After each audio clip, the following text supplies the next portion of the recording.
Do New Mexico's Indian casinos owe the state millions of dollars that they should be paying, but that they refuse to pay? Well, the state says you bet they do. The gambling tribes say absolutely not, but they're not willing to open their books.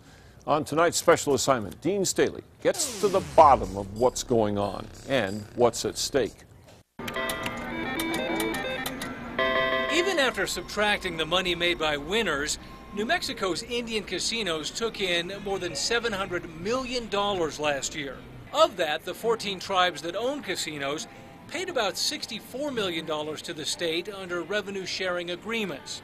And while that may sound like a lot of money, the state insists it should be higher. The amount of money that we speculate is owed is substantial. Former New Mexico Attorney General David Norvell is the chairman of the state's Gaming Control Board. He says the tribes have an unpaid tab that runs into the millions. Well, we estimate that somewhere in the neighborhood of $15 million.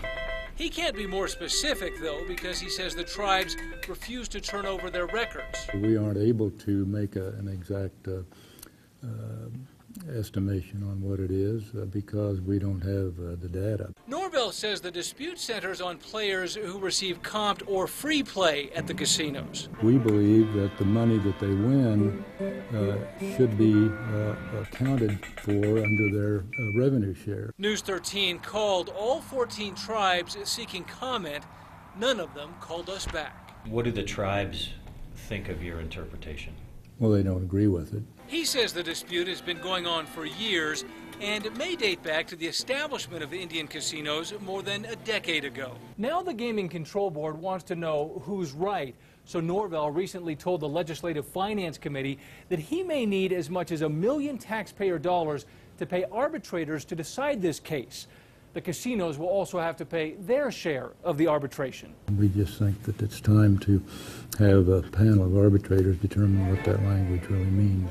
On special assignment, Dean Staley, KRQE, News 13. Tribal casinos only pay the state a tax on their slot machine profits, not on the table game profits. Slots account for an estimated 70% of all casino profits. In case you're wondering, Sandia Casino is easily the biggest moneymaker in the state. Sandia made $172 million in slot profits alone over the past year. That's almost as much as the next two busiest tribal casinos combined.